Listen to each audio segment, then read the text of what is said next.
Firstly, I would like to know, there is a common saying in most of the religions that whoever follows God's sayings religiously will go to heaven, and if not, will go to hell. Taking this into consideration, I would like to know what will be the status of non-Muslims on the day of judgment. Secondly, I would like to know the importance of the holy month of Ramadan for the benefit of non-Muslims who have come here. And finally, I would like to say, from the little experience I have gained in my life, I can strongly say Islam is the only religion which has clear-cut, sound theoretical knowledge supported with logical examples with reasoning.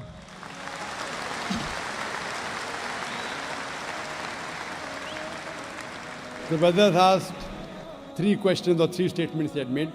The first question was that all the religions say that if you don't believe in the commandments of God, you will go to hell. What will happen to non-Muslim on the day of judgment? Brother, as I mentioned earlier, the Quran says in Surah Nisa chapter 4 verse 48 and Surah Nisa chapter 4 verse 116, Allah, if He pleases, He may forgive any sin, but the sin of shirk, associating partners with God, He'll never forgive.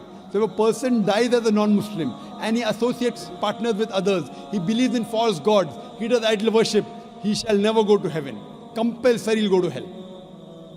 To go to heaven, you have to believe in one God, worship Him alone, and follow His commandments. Regarding a second question, what is the benefit of the month of Ramadan to the non-Muslims? Quran says in Surah Baqarah chapter 2 verse number 83, fasting has been prescribed to you as it was prescribed to people who came before you, so that you may learn self-restraint. The reason we fast is because we increase our taqwa, our God consciousness, our piety. And Surah Baqarah chapter number 2 verse 185 says, Ramadan was the month in which the Quran was revealed as a guidance to the whole of humanity, as a criteria to judge right from wrong. Ramadan is this month in which the glorious Quran, the last and final revelation, was revealed to the last and final messenger, Prophet Muhammad, peace be upon him. And the Quran says, this Quran is a guidance for humanity, not only for Muslims or for the Arabs, for the whole of humanity. And it is a criteria to judge right from wrong. So this month of Ramadan, how does it benefit the non-Muslims? Quran was revealed in it as a guidance for whole of humanity, Muslims and non-Muslims. Furthermore, beloved Prophet Muhammad said, Ramadan is the month in which the Satans, they are imprisoned. The gates of heaven are open and the gates of hell are closed.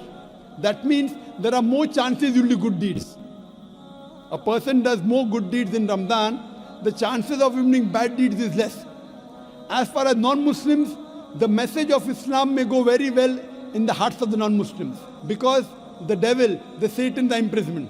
So more chances of the non-Muslims accepting Islam, more chances he'll come closer to Islam.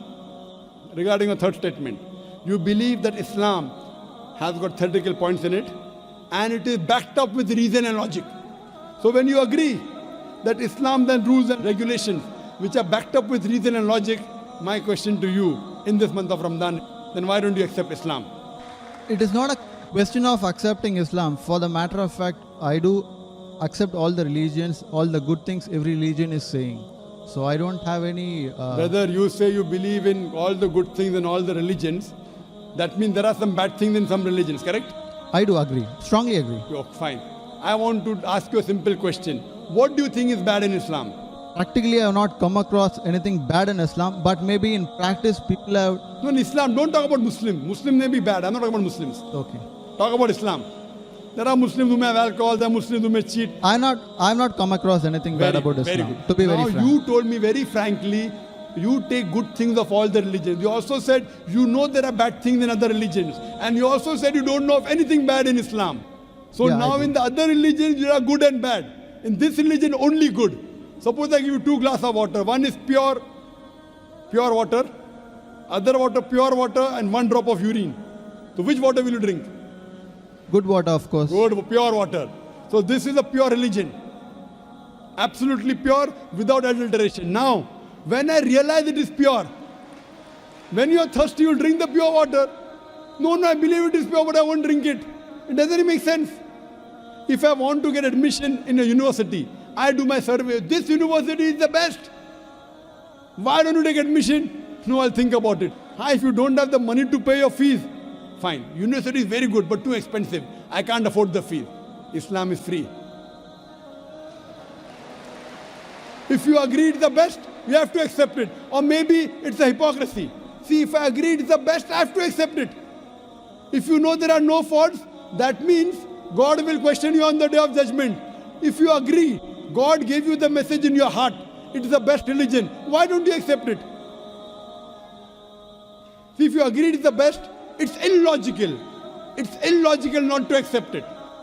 If you think there's something bad, I will clarify your misconception now. If you agree it's the best religion, if you agree it's the most logical, unless you are illogical. If you are logical, you have to agree the most logical religion. Unless you consider yourself to be illogical, brother. You know, sometimes, brother, emotions. What will my mother say? What will my father say? What will society say? Muslim! So these things may prevent you from accepting. I agree. It's difficult. It's not easy, brother. But if you are logical, if you are scientific, you have to accept what is best. Therefore, I say, if someone proves to me any religion better than Islam, I will accept it. If someone proves to me today, anytime, there's any religion better than Islam, I am ready to accept. If someone proves to me Christianity is better, I am ready to accept Christianity. Someone proves to me Hinduism is better, I am ready to accept Hinduism. I am not just talking. I have discussions with the doctors of divinity, with the top Christians. I am not a scholar, I am a student. I consider myself to be a student of comparative religion. But I have dialogues and discussions and debates with the top scholars of Hinduism. You know the most popular Hindu speaker is Sri Ravi Shankar. Have you heard of him?